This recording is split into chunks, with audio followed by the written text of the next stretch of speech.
Because has Lucas Bertardi's opportunity gone? No chance. There's push to pass being used by the ERT racing car now. He's going to have to go around the outside coming through 130R. Can he get it done? Oh no, Lucas Bertardi's gone. Welcome back to Cadwell Park for the continuation of the Caterham Racing Weekend. There's a qualifying session going on, but right here in the holding area is the built-in Caterham 7 310R Championship. Never mind. Time to get race number 1 underway. We know what this sequence means. It is time to wind them up and let them, wait for it, and let them go. Who is going to have a stormy? Oh my goodness, Stepanovsky had a cracking start. Would have actually, no, they're not quite in the top 10 shootout yet. But we are very, very close. We're only about 13 thousandths from Danny Beresnay's top 10 time, and Ron Harmer is on it again. Indeed. Welcome everyone back to Commentator's Corner for episode number 3. And I could not forget about this particular individual, my comrade in arms, the one, the only. You know him as King Kodiak, but I more commonly know him as Chris Buxton. Mr. Buxton, a very, very big hello to you, good sir, down in Somerset. How are you, buddy? You keeping well? I am keeping well. Yes, guten Abend, mein Freund, as I tend to try and introduce myself. Yes. The amount of time, the amount of times we get either Guten Morgen, Guten Nachmittag, Guten Abend, und dann Danke sehr, quite a bit. But Chris is now our third illustrious guest on here. You might know his voice from the likes of SimSport Racing, GTR 24H, Virtual GP. So we have to give a big shout out to our good friend over in the Czech Republic, Lukáš Redl, who is one of the guys that steers the ship.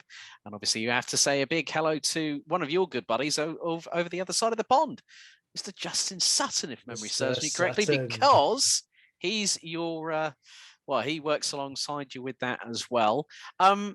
Chris, firstly, I want to take you back to as far as your memory will hopefully mentally allow it. That's not a long journey. Probably longer than most, but but a bit shorter than others. Can you remember the first time you ever went to a motorsport event in real life? Forgetting, because we'll get on to sim racing as part of this conversation in a little while. Yes, I can remember the first time I went to a major motorsport event. It was Silverstone 2018. Would you believe it was as long? I'd actually done commentary before I'd ever attended a motorsports event. It actually came about because of my commentary, and there's a story there if we have time for it. Oh yes, we've got time. Don't worry about that. Don't worry about that at all. Where my commentary journey began was May 2016. Okay. I just started my YouTube channel. I was dabbling in making videos for Project Cars 1 because I was a big fan of P-Cars 1 and P-Cars 2. Still am, really. Yeah. Just clutching on to the memories. Let's not mention the third installment. No. Not for this program, I think you would agree. Unfortunately, not PC, I'm afraid, my good man. We'll have that talk off air, of course. Yes. Yes. So I'd started making videos for P-Cars 1, and I was posting on the Slightly Mad Studios forums. And in those forums, I saw a post by an admin over at Apex Online Racing who was advertising a new league for P-Cars 1 starting up. And I'd kind of thought about, how would I get into commentary? And like I said, it was 2016, so it was coming up 6 years ago this year. Right. And I'd had a radio show in my hometown here in Somerset. I'd done that for a while, met Jensen Button, actually got to interview him, which was a fabulous experience. And but that had come to an end, and I got a bit of a bug for presenting in some way, shape, or form. And I thought, I wonder how I'm going to get into commentary. I tried to contact my local circuits, which is Castle Combe and Thruxton. I'm roughly equidistant between the two. Yeah. But of course, I had no experience in anything other than this little insignificant show about Formula One that would happen on a Saturday afternoon. That's actually why I stopped doing it, because it would just ruin the weekend, really. 2:30 on a Saturday afternoon. let's face it, we've all got better things to do than listen to some useless idiot on a radio show. So yeah, most people will probably be down the pub having a couple of pints at the very least. So I saw this post advertising this Formula Renault League that was starting at AOR, and I thought, oh, sim racing, that's an idea for me to try commentary. So I went across to their forums and I found the section of the forums that this league related to, and got in touch with them and said, look, I haven't done this before, but I've done radio show.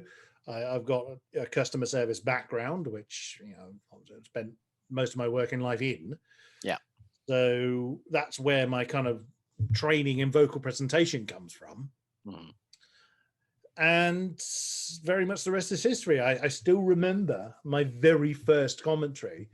I had to smile when you and Jack mentioned your very first commentaries and the fact that you just can't go back over them. And I cannot stomach. I don't mind listening to my own voice. I'm not an ego man by any stretch. It's not a case of, it's not like I thrive on my own voice. I'm not that way, shape or form at all.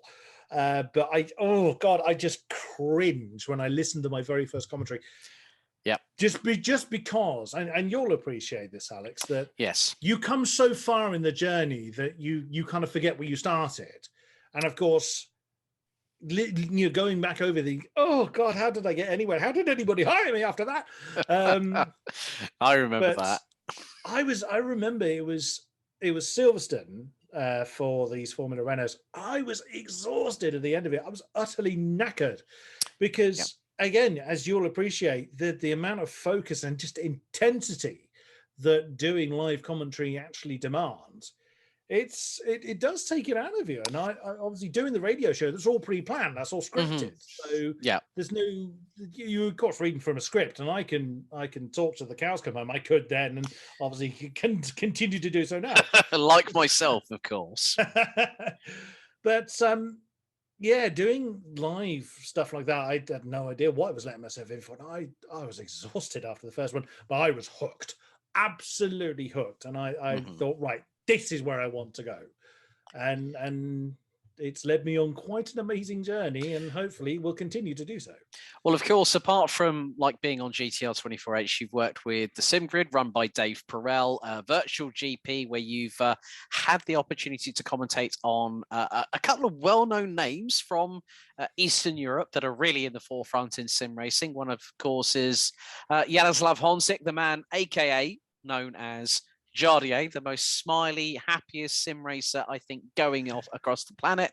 Martin Stefanko, who is now with Williams Esports these days. So you've got Michael Schmidl, has also, he's been running with Team Redline these days, if memory serves me correctly. Correct, You've also done F1 Esports Challengers as well. You've even done F1 Esports alongside Matthew Gallagher from WTF1. If memory serves me correctly. Well, I don't know if it was not quite, but I want you to expand on this. Please do. I have worked with Mr. Gallagher. A fantastic opportunity that was. That spawned from doing challenges. Right. Me and Justin were the original challengers pairing. Kieran now has that spot in place of me, and that opportunity came about. I was contacted by her name escapes me, but it was a member of the production team from Gfinity, whose arena the live esports events it takes place in London. And I was asked to do a one-off exhibition. It was basically for professionals in the industry, so it wasn't a public-facing event. Right. But it happened whilst all the F1 esports drivers were still in the area, because of course F1 esports being a global brand attracts drivers from here, there and everywhere. So we still had, Tina Nakarin and, Marcel Kiefer and all the names that we know and recognize. Yeah. They were in the area. So they'd arranged to do this exhibition race. And I was asked to go down there and commentate alongside Matt Gallagher. And I was like, yes, let me have it. Traveling to London was I'm a nervous traveller at the best of times. So going by coach to London, because I was not driving into London, I'll tell you that much, was an experience. But yeah, it was brilliant. I loved it. Absolutely loved it. I would happily do it again. I haven't had the chance to work with Matt again. You know, see his meteoric rise in the Formula One journalistic circles is huge. Well, he's been, I mean, recently he's been commentating alongside Alex Jakes and Alex Brundle and Rosanna Tennant, I think, at Biggin Hill at FOM F1 headquarters there. But of course, your sim racing commentary has led you on to having the fortuitous opportunity of actually being able to commentate at a circuit. Now, we do have to give a shout out to a very, very well-known circuit commentator who is also just so happens to be the official voice of the NASCAR Whelen Euro Series, a certain Mr. Mark Werrell. Now, yes. We need to give people the 411 or the situation, as you more might commonly know in it. If I'm talking in area codes from the United States, well, I mentioned NASCAR, even though it's Euro Wheeling Series, there's a bit of Americana in there, so why the hell not? Now, you and I talked about this at great length, but we want to give people out there the opportunity for people to tell their stories. So please elaborate, my good sir. How the circuit racing came about. Well, that was my original destination. Well, I'll rephrase that. When I very first started commentary, I had one target in mind, and that was actually Rocket League esports. I loved the Rocket League esports scene at the time. But it was becoming clear that you have to be in America to really hit it big as far as production and presenting in the Rocket League scene is concerned. And I was becoming an established name in the F1 esports scene. So it was a bit of a gut wrench because I desperately wanted to do it, but it was never going to happen. I did get a few chances again with Gfinity to commentate on some of the big names as they were rising through the ranks. So that was a nice opportunity for me to do. So I have done a bit of Rocket League commentary, but I had to kick that into touch just because the opportunity in Formula One was rising, and I wanted to be on its ascendancy, which absolutely I was. But I then started to think, I want to try and take this to the track. I wanted to do circuit side commentary. So in tail end of, I've got to get my dates right here, tail end of 2019, and you'll my timing could not have been worse. I start doing the obligatory carpet bomb emailing of every single club I could possibly find of, hi, this is me, this is my show reel, please give me a job, in slightly rephrased English, but you get the idea. Yeah. And of course, what happened March 2020? I was like, I could not have picked a worse time to do this. So, yeah, of course, the world shut down. So I was like, well, there went that idea then. But I got contacted in July of 2020. So when the very first lockdown was beginning to lift and motorsports was coming back into the public domain, albeit behind closed doors, Mark Werrell contacted me and said, seeing what you can do, interested in giving you a try. Here's a clip. I want you to commentate on this piece of footage. And it was a clip of Radical SR1s at Donington Park. Here's some pages from the TSL timing page, which when I very first looked at it, mind boggled. I was like, I have no idea what I'm looking at. Now, I've spent a lot of time since then looking at various time sheets for them. But he, in this context, is the main commentator coordinator for the Classic Sports Car Club. Now, I do have an appreciation for classic machinery, which is 100% my brother's fault, as when we were growing up. Bearing in mind, my brother is 7 years older than I am. I was going to say elder or younger brother. Well, he is elder. Yeah. He is 7 years my senior. So when he was learning to drive, when he was 16, 17, starting to get to the point of learning to drive, I was, of course, 9, 10, 11. And his first cars were Mark II Escorts.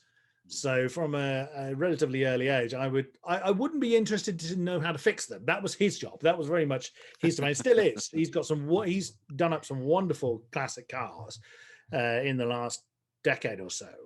But that's when an appreciation of the classic machinery came from. So to have an opportunity to work with such an established club as the CSCC, I thought, I can't miss this.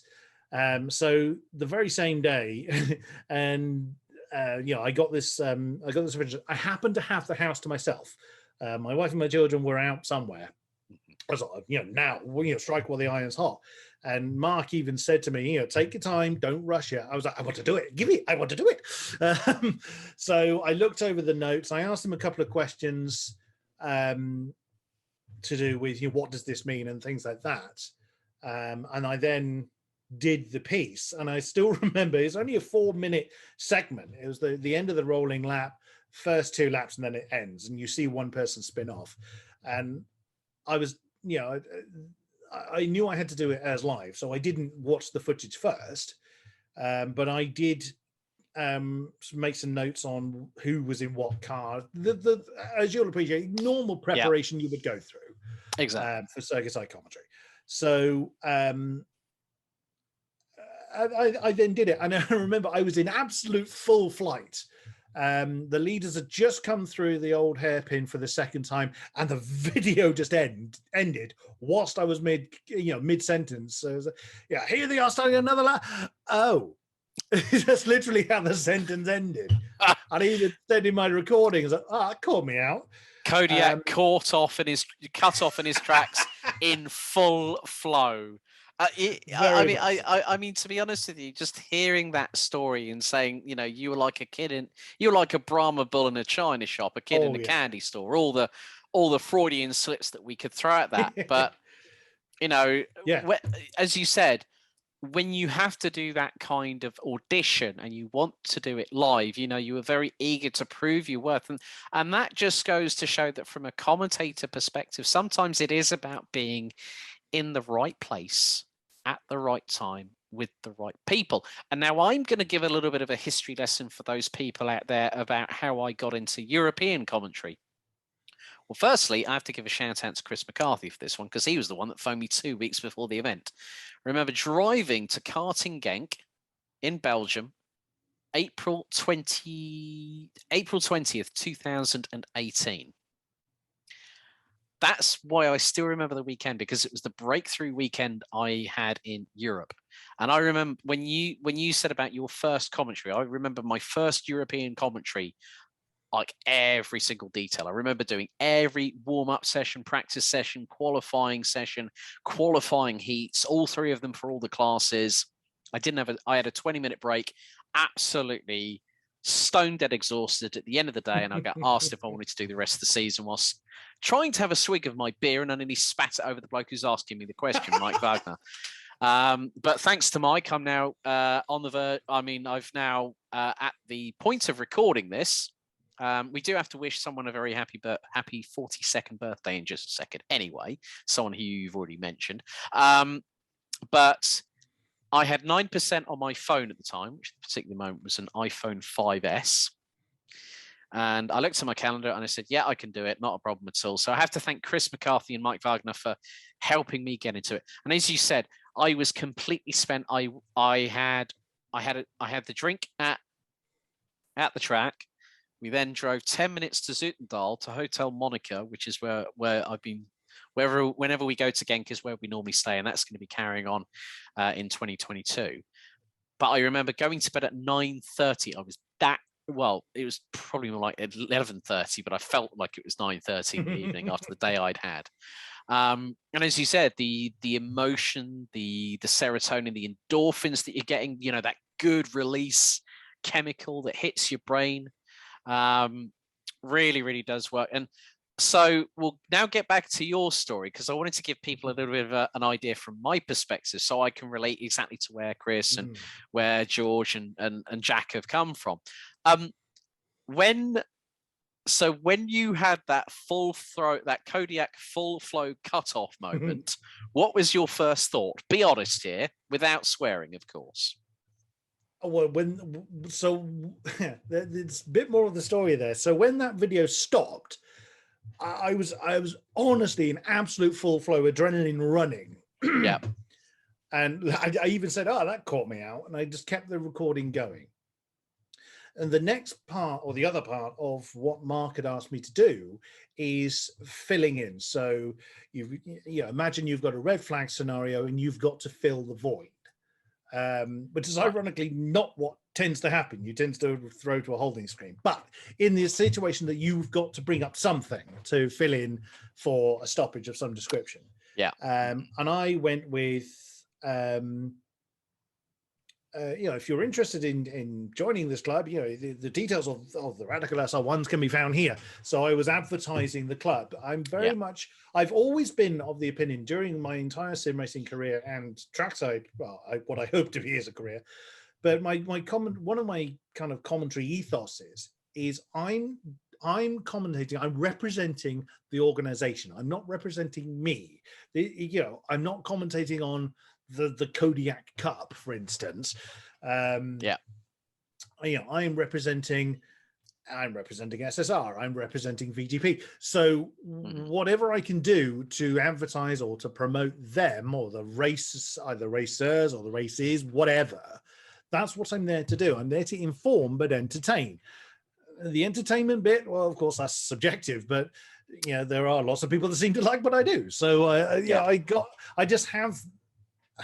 not very good at the whole, oh, look at me, I'm wonderful scenario. Again, that kind of comes back to what I was saying earlier. I'm not an egotistical person at all. I'm not very good at the whole self-promotion thing. Never have been. I'm never likely to be. One thing I don't have is an ego. But I've always had the ability to talk to people. Knew that from an early age, early in my working lifetime. I'm not one that can build things.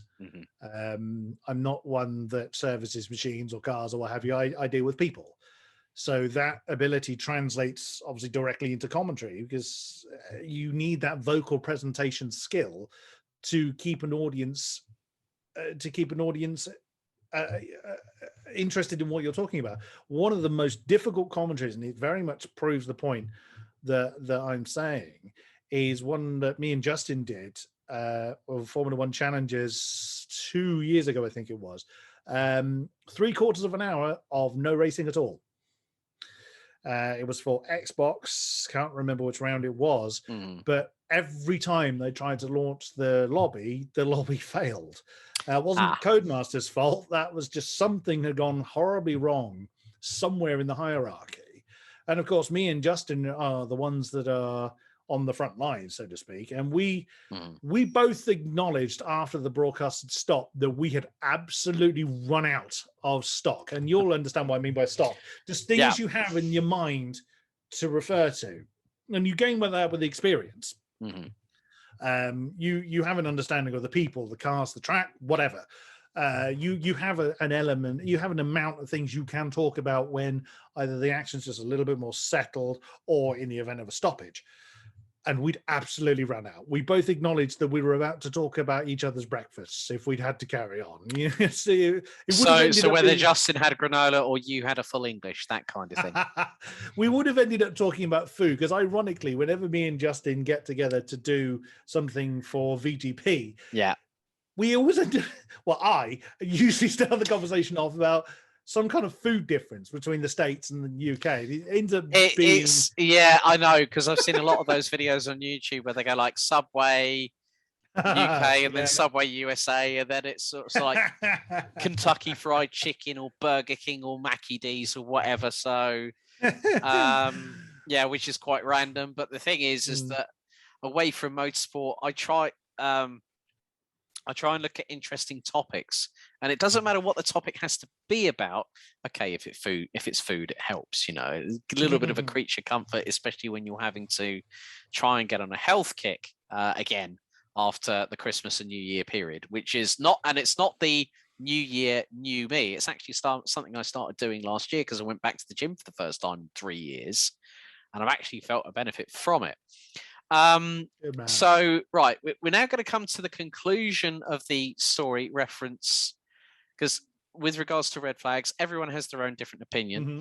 Like, say, with regards to Euro Trophy or BNL karting series, for me, I normally tend to stop talking at a red flag. And the reason being, so I want to make sure that I'm respecting what the marshals, the medical team, everyone is doing. And when I get an update, then I update people directly, which is how I work. However, if it's a bit different when you've got a red flag at a circuit, the thing is that I know pretty much everybody in the paddock on those two karting championships. So they understand my style, and the thing is, because I have an input into the broadcast, and I go, why don't you say something? It's like, there's nothing to say, because if I start going over stuff that's coming up, I'm going to, and they went, why don't you, and like, we had a discussion, like saying practice sessions. And like, I did commentary for the whole of the practice sessions for the first year of the Euro Trophy. And then I found out I was running out of things to say. And then you have to strategize on where the key strengths are in order to make sure that your commentary comes over as effective as humanly possible. So after doing those two videos, recording them effectively live, as you said, what was the feedback from Mark, first of all? Because I understand that you ended up, you've made a couple of trips. You went to Cadwell Park, you saw the mountain, and this is where... That wasn't CSCC, but yes, I have been to Cadwell Park. You've been to Cadwell Park, you've been to Snetterton. The reason being is that before I get everything ready and I hit record, I normally have a social media page up for every single individual. So don't forget, if you want to follow Chris, you can head to his official Twitter link, which is down in the description below. So please give him a follow. Get interactive with King Kodiak UK or Mr. Buxton. But there's also some really, really... Now, we both love a little bit of banter, and there's always great things when you do a bit of a misdirectional sentence. What I mean by that is you say one thing, and then it's a case of whether the other person's brain clicks into gear. So I'm going to take a couple of examples, which is, and the first one is January the 8th this year. And Chris tweeted, I'm actually racing tonight. Well, I say racing. I'll be on the track with others trying not to be lapped too many times. All are welcome. That's the first one. January the 7th. Setting up for some VR nonsense. I think one of the best ones, which I thought was January the 12th. And now for something completely disastrous. Oh, I mean different. You know, that's what I class by a misdirectional sentence. And you're nodding away and smiling like the Cheshire Cat from Alice in Wonderland, because you know exactly what I'm coming on to here, Chris. The thing is that as commentators, we have a certain cadence, a certain tone, but then we can always expand and elongate what we're talking about, can't we? Yeah, absolutely. And I think that's again a skill that good commentators have. They have the ability to use their natural presence, their natural style, to be able to envelop the audience in what they're talking about. But equally, like you say, just expand upon that, do slightly throw a curveball in there. But playing still to the strengths or the style of humor that best suits that particular individual. Yeah, absolutely. It's funny you mentioned those particular tweets from January. Well, we're still in January, but we are. For those early ones. A bit of a story. I have many of them. So do I. But do tell, good sir. We have. But the thing is about Commentator's Corner is that there is no specific time limit. So Chris and I could be doing this for 2 hours, but we're not gonna torture you people for that long time. So normally an episode for Commentator's Corner will normally be half hour to 45 minutes. So the real reason for this is that because our voices are normally heard on broadcast, but I wanted to make sure that I got not just people that I've worked with, but good friends as well to come on with this, because at the end of the day, we can wax lyrical about what series we've covered, who we've interviewed. Yes, I've interviewed, and I'm going to say this now. Happy 42nd birthday to one Mr. Jensen Alexander Lyons Button. I think that is his full name, who is, funny enough, from Frome in Somerset, which is where Chris currently resides. Jensen being the 2009 Formula One World Champion with Braun GP, and they won the Constructors' Championship that year as well. And he's also the 2018 Super GT GT500 champion with regards to Honda Team Kunimitsu, and also currently is in his racing endeavors as a historic racer. He has started doing historic racing, and also he's one of the guys behind Radford Motors, which also incorporates the likes of a few people that you might know. Maybe one guy that probably is very recognizable, ex-Wheeler Dealers guy, because obviously now Elvis, ex-McLaren F1, is now with Mike Brewer these days, as Ant Armstead, that is with Jensen Button these days. And also Jensen just so happens to be a special advisor to Williams F1, who brought him into Formula One back in 2000. And that was in the number 10 FW22. We have to give a shout out to Alexander Albon, who got himself stuck in the car trying to wish Jensen a happy 42nd birthday, and then realized how wide his shoulders were, his shoulders were, and also how small the steering wheel is. So well done, Alex. Great way to impress Jensen Button before you start working with him at Grove. But that's the thing, you know, we have all these random bits and pieces, but that's why social media is so great. I mean, yes, there is the toxicity of of that side of social media, which is something we will never discuss here on this platform at all at Commentator's Corner. We have to look at the funny bits, but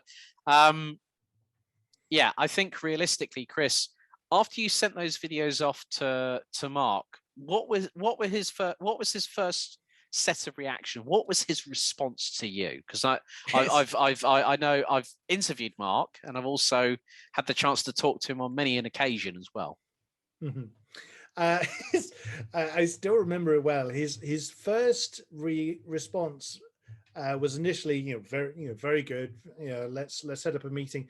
You maybe tried a little bit too hard, which was quite ironic because I didn't think, oh, I must put extra effort into this. I thought I need to do this as naturally as I could, but yeah. I can't deny I was really, really excited. So I probably did come across as over energetic. Mm-hmm. So he said, yeah, let's have a meeting. I'm going to be at Donington Park in September 2020. Come along. Obviously, you need to observe COVID rules, so mask and what have you. So I went up there. I'd never been to Donington before, but it wasn't a particularly hard place to find. And found him in the commentary box. Where else? True. It's pretty easy to find at Donington Park. It's the tower with all the aerials on the roof. And yeah, we basically, he said, come along on this particular day, which was the Saturday of, no, beg your pardon, it was the Sunday of the Classic Sports Car Club meeting at Donington for that year. And we just basically nattered, and I asked him an absolute barrage of questions. And I did also the touristy thing. I photographed and had a look at everything I could possibly look at, but partly so I could have a look at, see what kind of surrounding I would be operating in if I was successful with the Classic Sports Car Club. But also just like, oh wow, look at that! Oh, that kind of. It's sort of like the Kenneth Williams sort of vernacular comes out. Like, oh, matron. Oh, matron. Sorry, we're showing our age, the pair of us, right now. I'm 42 this year, so I'll just bat that one out there. I've always been the elder statesman when it comes to sim racing. I'm very much used to being twice as old as anybody that I'm dealing with. Yeah. But like, like the very first car I saw when I rolled up, parked the car. The first thing I saw was a Astra GTE. I was like, oh, that harks right back to when I was young. When I was a teenager. I still remember the digital dashboards that they used to have in them as well. The instrument clusters, a bit like the old Audi Quattros, not the Quattro, the Audi Quattro, because the was the short wheelbase version of this, and this. Straight away, when you said Astra GT, I was like thinking, oh my God, 2 litres, 16 valve, double overhead cam, yes, carbs. Like literally, it's just like, oh my God. And if people are wondering what the hell an Opel Manta is, have a look at the 24-hour Nürburgring stream. You'll know exactly what I'm talking about. Not this Manta E concept that the Vauxhall have, the Opel, sorry. Having to think of the European vernacular of Vauxhall these days, because I worked in the automotive industry for 2 decades and change. But yeah, like Astra GTE. Then you sort of see Escort Mark II 2000s, and it was I was, funny enough, this year I got a message from a good friend of mine, Adam Weller, who does a bit of circuit commentary as well. Mm-hmm. And Adam said, what was my availability? And this was, when was it? It was late last year. I had the opportunity to go to, I think it was Snetterton. So we had the British, the BRTA, the British Truck Racing Association, coupled with the Classic Touring Car Championship, the Classic Touring Car Championship Club. That's the BARC that runs those, yeah. And I could not believe my eyes when I was seeing XJ6s, XJR12s, and then I was seeing Anglia Anglias, Minis, Cortinas. Then all of a sudden this thundering thing comes along, and all of a sudden it's a 1960s Chevy Camaro. I even see a Rover SD1 V8. And then there as well. And then to cap it all off with the biggest diffuser I've seen on a classic car, an Aston Martin V8 from the days of what was it? I'm trying to remember now. Timothy Dalton as Bond in The Living Daylights.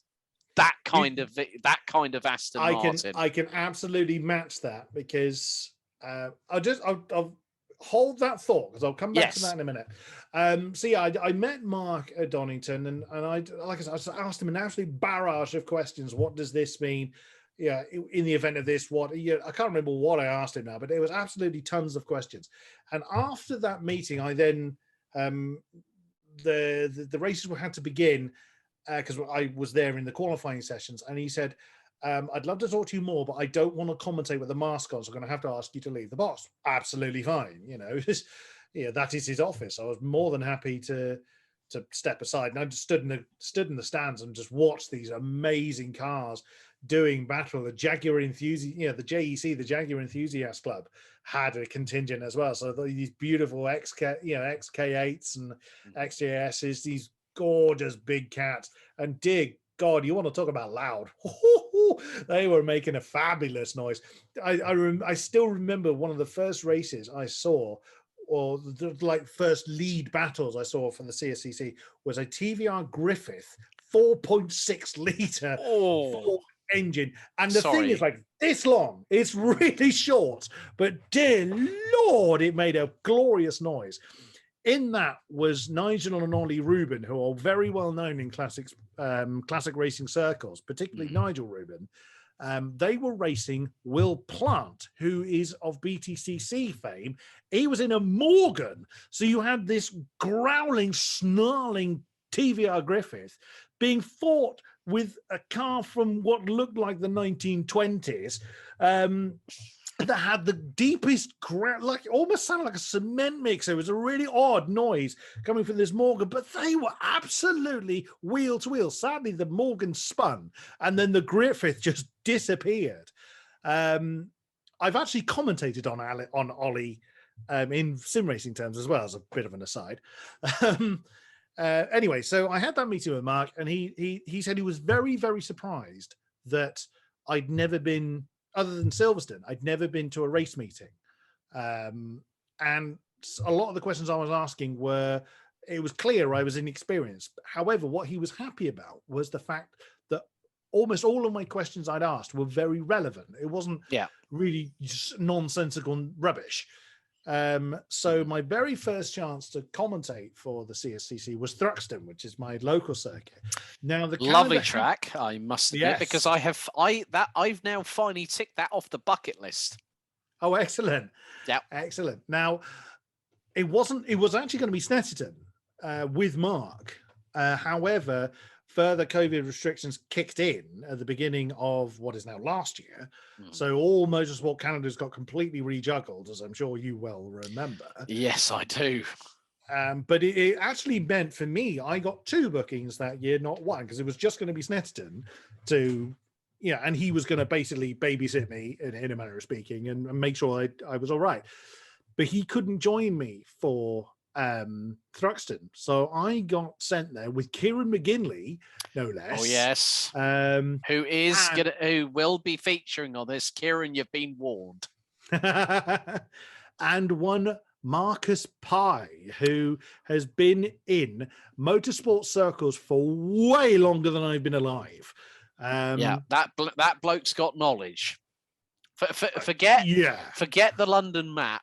Marcus Pye is an absolute, from what I've heard, I've never met the chap, I've wanted to meet the chap, but Marcus Pye has such an Encyclopedia Britannica of motorsport, it is absolutely obscene. You are absolutely correct. He's a lovely guy. He was so nice.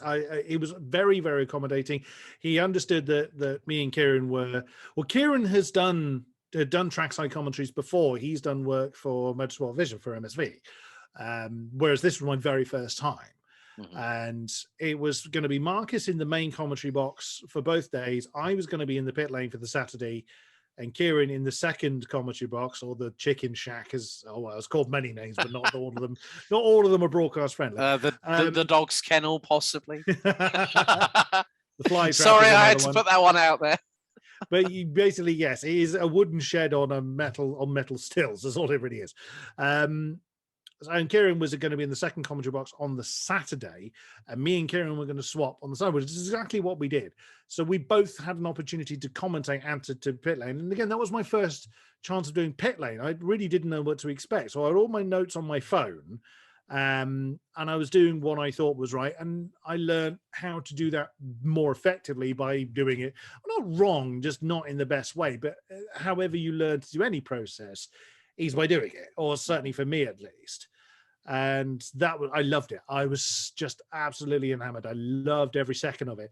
And trudging around and speaking to the drivers who were absolutely fantastic. I loved nattering to them, and they were all very receptive. And I still loved seeing the £500,000 transporter with this nutter that's got more money than sense right next to this tiny little tent of this one man, one car, one toolbox. That's epitomizes club level racing perfectly. A way to fix a car, gaffer tape and a hammer. It sounds like a Nürburgring 24-hour special, doesn't it? Yeah. If the hammer doesn't work, find a bigger hammer. It's those sort of things. But they was, I'd say, the only one person that didn't want to talk to me was he had his head stuck in the bonnet. So it was like, we'll leave you alone, I think. But everyone else was so happy to natter, and Kieran, bless him, was just following me around like a puppy. But I'd done a lot of research into who was who and who drove what, because again, I didn't have a lot of the knowledge that would be expected of a commentator. I couldn't tell you the difference between a Triumph TR4 and a Ford Anglia and a Ford Escort. I can now, but I couldn't so much then. You're talking about cars of before my time. Lotus Elan, another one, very common car. I could tell you the difference between a BMW and a Porsche 944, but I couldn't tell you the difference between a 944, a 924, a 968, for instance. I probably still couldn't quite get that right. But some of the stories as well you get, for instance, mentioning the 944, that's quite a common car in the CSCC. One of the families that have this particular type of car has one that David Coulthard drove in the 2011 Valencia Grand Prix build-up. It actually has DC signature on the nose. How awesome is that? Yeah, that was I'm wondering if there's going to be a story when someone has actually got the Porsche 944, the white one that James May had in Top Gear, and decided to make some astute modifications, which you remember, like those really, really shoddy looking chest of drawer handles that used to flick up. Yeah. Well, he'd put some on the inside of his Porsche. On the inside of the door, yes. Yeah, which was a bit of a faux pas. So didn't they burn? Didn't they have a fire in their storage there when Top Gear was still those three? I can't remember. Anyway, we're wondering. Well, I mean, the thing is, at least the funny thing is, there was a 944, right? Because you mentioned 924, 944, and 968. Because what did we have on that episode of Top Gear? James May had a 944. Richard Hammond had a 924, and Jeremy Clarkson had a 968, which had. I think that was a 928, which had 928, but a 968 is not too far off of the 959, which was the rally car in Dakar, and also was Porsche's. That was a monster. The old Rothmans livery. Yeah, that's the one I remember. The Rothmans livery. Oh, what a beast! But again, just one of these cars you just look at and go, oh, that is fabulous. That's the point. For anyone wondering what the 968 looks like, I'm going to put.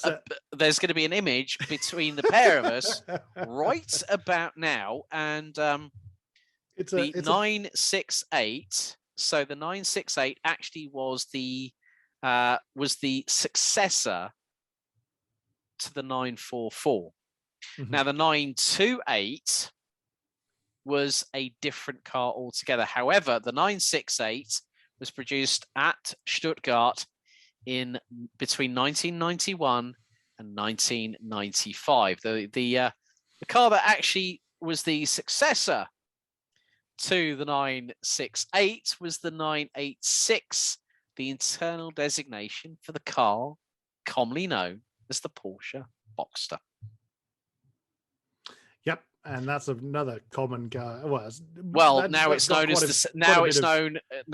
either as the 718 Boxster, or if it's a coupe, it's a 718 Cayman. Porsche, yes. Why the hell did you do that? Leave it at Boxster and Cayman. It's fine with Panamera, Taycan, Macan, and also the Cayenne. Leave numbers alone. Like when you're looking at the 956 group C sports cars, which the likes of Stefan Beloff and Derek Bell piloted. Stefan Beloff at that time, until his passing, was the record holder for Group C around the Nürburgring Nordschleife.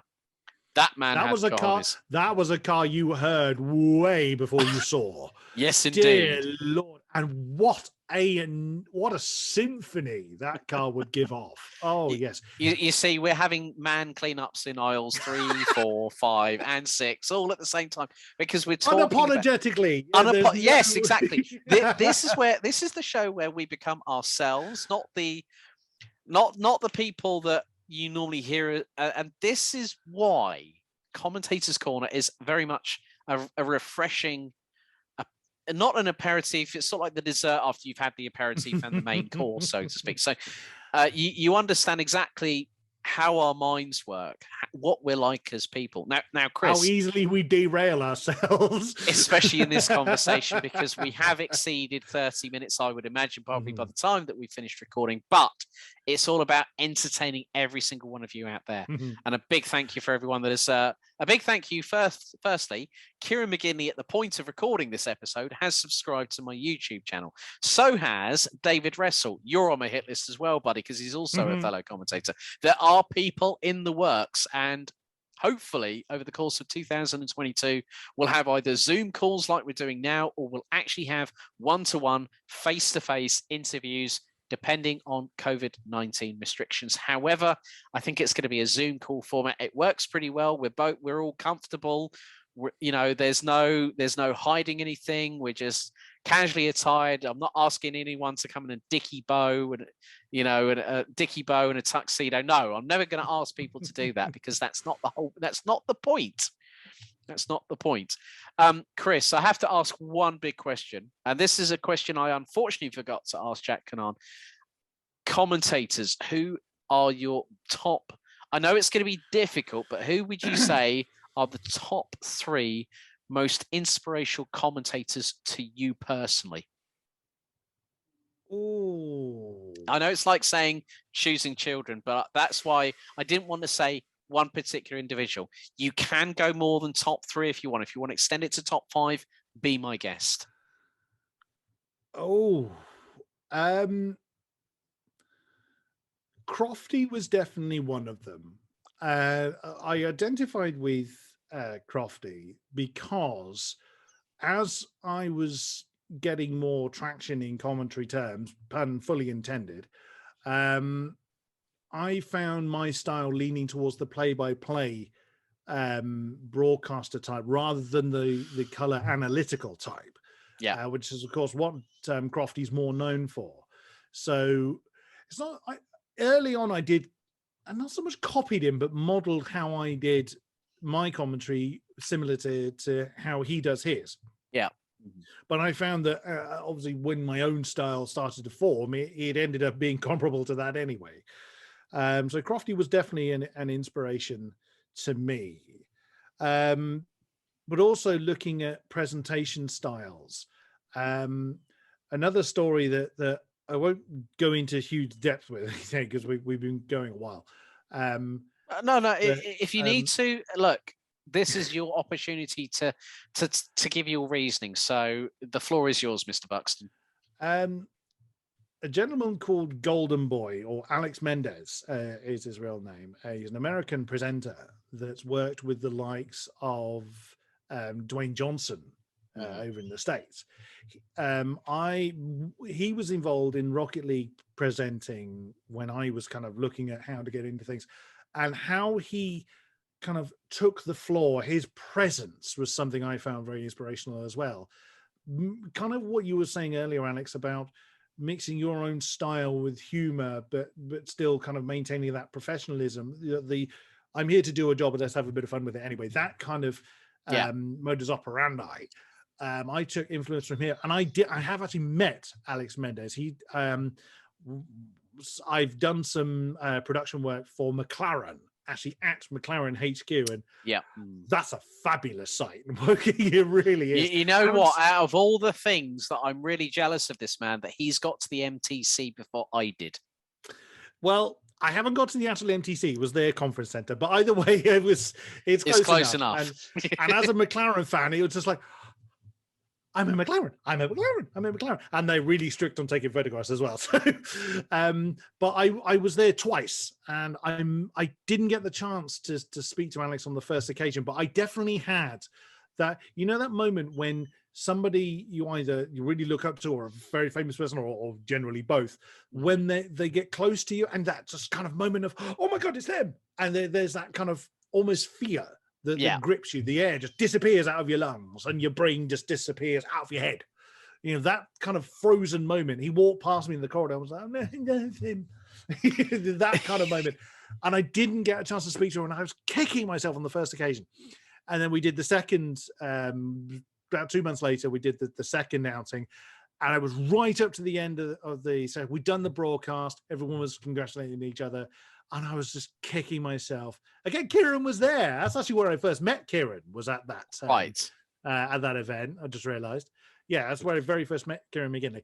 And now I was kicking myself because I really wanted to meet him. And I remember me and Kieran went out to my car because Kieran's bag was in my car. So we grabbed that. On the way back into the building, because I was like, oh, well, may as well just say my goodbye. It's like 10:30 at night. I had an hour and a half drive home, or something like that. And he was having a natter to his co-commentator in the corridor, and it was very much, it's now or never. And I introduced myself to him. I said, oh, really big fan. And I'm like grinning my head off. My grin's out here. Kieran actually took a picture of us. I said, oh, do you mind if we take a selfie? He said, no, not at all. He was a lovely guy. He was you know what? I'm going to ask for that picture, please. It's on my Twitter somewhere. You've got to go back a while to find it. Right. So as part of this editing process, I do look for indiscriminate pictures. So you'll probably see that picture right about now. And when I can't give you a reaction at the minute because I haven't seen said picture. But yeah, I mean that's a fantastic story. I was absolutely exhausted because we'd been going for several days, and it was very late at night, and I was absolutely knackered. So you see in the picture, my eyes are like by my feet. I was so tired. But I was just grinning my head off because I'd met essentially he was an idol, basically. They kind of say never meet your heroes, but he was so nice. He was really, really nice. And I remember making him laugh, and that's one of my lasting memories. I actually got him to laugh, which sounds a bit daft, but those kind of memories, because I'm someone that likes to make people happy. I do like to entertain but amuse, and so if I make someone laugh, it's important to me. And I managed to make him laugh. I'm actually scrolling through my Twitter to see if I can find it whilst talking to you. Right, can you just remind me of the month and year, please? No, because I can't remember. You can't remember? I can't remember how many years ago it was. I will find it. I will come across it. But he'd done a video of when he was working with Dwayne Johnson, and he said the phrase of "This is where I get my fitness on." He was talking about his trailer, and I remember we were just walking back down. We were basically just heading back to where everybody else was. And I said, "Does anybody ever come up to you and say, 'This is where I get my fitness on'?" And he found that hilarious. I just asked him that question. But yeah, that was brilliant. I managed to meet him. Struth. Yeah, I'm still scrolling. I can't find it. I'll scroll. You concentrate on the. So we've had Crofty. So we've had 2 out of the 5. So who's number 3? Out of the 5. Well, if you want to make it 3 or make it 5, it's up to you. Like I said, that I don't want people to be denied of certain information that you don't want to withhold, and so blurt it out, mate. Come on. That's the whole point of this show. It is the whole point of the show. I've now actually found it, so I will send that across to you. Oh dear, you got through there quicker than I did, because literally. Well, I knew what I was looking for, in fairness. You know what was funny though? The amount of GIFs that I've seen on Chris's timeline is absolutely ridiculous. There's tons of those, yeah. Which is odd because I'm not a big I know exactly. Yeah, that picture is absolutely priceless, and that is actually pre-beard as well. So Golden Boy having the beard. The beard comes and goes. It does come and go. Yeah. But that depends on how often. That depends on how often you get the cutthroat razor out, Chris. Yeah, yeah, absolutely. But yeah, I tightened myself up for that. You'll notice I'm in the smarts in that picture as well. That was January 19. No, must have been older than that. I just copied it across. No, it was January 19. Beg your pardon. Yeah. Okay, so a couple of years. So 2 years ago. 3 years ago. 3 years ago. 3 years ago. Bloody hell! What am I thinking? 2021. It's 2022, Goldschmidt. Come on. So yeah, okay. Who else? I mean, come on. Please tell me there's one particular. Please tell me Murray is on this list. The late great Murray Walker. I did take a lot of inspiration from Murray. However, I will be honest that I looked more towards Crofty, and the only reason that was the case, Murray was very important to me growing up, because that was where that was the voice I tuned into. It certainly wasn't James Hunt. No, especially with the René Arnoux and Turbo discussion, where Mr. Hunt. I remember it well, which we cannot repeat here. Yes, that would be bleeped straight away. Yes, or muted, whichever you prefer, ladies and gentlemen.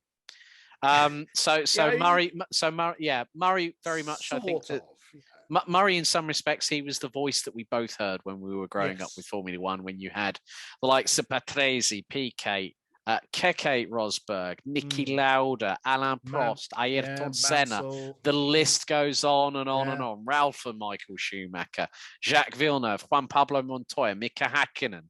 The names, the lists could go on for as long as both my forearms, both my legs, and then some. Probably the whole body But yeah, I just want to come back to coming back to kind of my commentary story, because there is something I want to add. Okay, go for it. So, did Thruxton, love that.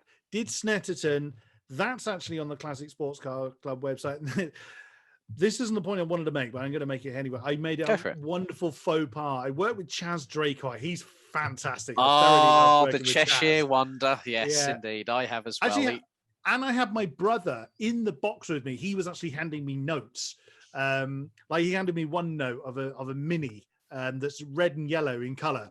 And he said the car is nicknamed Noddy. I thought that was brilliant. That was one of the best notes my brother gave me that day. But I made a faux pas that's going to live with me to my dying day, and it's on the YouTube. It's on the Classic Sports Car Club YouTube site, and I reference it anyway, so I'm not going to let it die. I'm sure you've had this as well. When you're in the zone, you're in the moment, but sometimes your brain muddles up two sentences, and they both try and come out at once. Yes. I muddled up the sentences. Stretch your legs. And stretch your legs and open the throttle, and you can figure out what sentence I actually came out with. Stretch the throttle and open your. That's where it was the latter I came out with. Yes, it's quite funny because I'm going to make a reference to 2 points where I accidentally said from second to fourth. Where he's actually jumped up from second to fourth. I actually meant from fourth to second. And then Chaz Draycott will remember this because he helped produce me on the Bambino Kart Club last year. And he said, said something. And he said, just say, just thanks courtesy of Chaz Draycott Media. And the howl of laughter when I absolutely name-checked Chaz on the stream as well. We were talking because he'd been doing Renault Clio Cup because obviously he's been doing that last year, and Chaz has also made the transition. And I am going to try and get the man, the myth, the legend on this sorted out. Awesome. Because I'm going to talk to him about that weekend because he was doing Renault Sport Clio Cup over in Europe, but because of travel restrictions. And I'm not even going to start with him about PCR tests because his first trip over was an absolute minefield for him. And he was not a happy bunny because I had to actually talk to him about it. And that will all be sorted out. So, yeah, it's going to be a case of we are going to have plenty of guests. I mean, Chris, we're going to have to wrap it up now. But I have one final question. Out of every single commentary, and I know this is going to be a tough one, what has been one of your biggest highlights in commentary? Sure. In commentary terms, it was probably it was probably Formula One Challenges when I was involved with that. It was so good to be able to talk about the very best in F1 esports, and the close racing is insane, and it's only gotten closer over the years. But before we wrap it up, the point I wanted to make was something I'm very regularly asked is about starting blocks, how people get into this. When I was managing commentators at AOR, this was a regular point, and I would generally say start small and find your style is essentially how you do it. Don't be afraid to try it. And here was a point I wanted to try and make. Towards the tail end of last year, I have had some pretty rough time. I actually had a mini stroke, which saw me in hospital for several days. And also 2 weeks later, after getting back from Cadwell Park, I had COVID. So, and that was on the week when we had GTR 24H, where Chris, and I have to give this man the absolute 100% biggest shout out at all, because there was myself, Kieran McGindley, Yusuf bin Sahil, David Christie. We were all in Denmark, and Chris was laid low with COVID, and still Chris joined the broadcast. And that just goes to show that despite being hit with one of the biggest viruses in the last century, this man still, hand on heart, I have to give him all the credit. And this is why I respect Chris, because he is passionate, he is driven, he's motivated, and I've worked alongside him many a time before. You've even jumped in for the E-Team Brit GT Challenge whilst I was away for one of the rounds when Yusuf had connection issues, and you had to jump in at last notice, which was great. And you had a fantastic time commentating with our good buddy, Mr. David Christie. This just goes to show that motorsport commentary might be our job, but it's something that we are passionate, enthusiastic about. And like you say, Chris, you know, having the starting blocks, how to go about things, making sure you're prepared, make sure you're there on time or early. Do freebie work. I did freebie work for like 3 to 4 years before I started getting paid gigs, and that was in 2017. Chris, thank you very much for being part of Commentator's Corner episode 3, buddy, and I'm looking forward to us working together at some point in 2022 and beyond. Thank you very much for joining me here, mate. Likewise, my friend. So that's it. Commentator's Corner, a very lengthy episode, courtesy of my special guest this evening, Chris Buxton. Don't forget, if you haven't already, I don't like doing this often, but if you do want to give this video a like, put a comment down below, and maybe you might find someone that you know of that you've heard commentate here on Commentator's Corner. Thank you very much for tuning in here, and we'll see you on episode number 4. Until then, goodbye for now.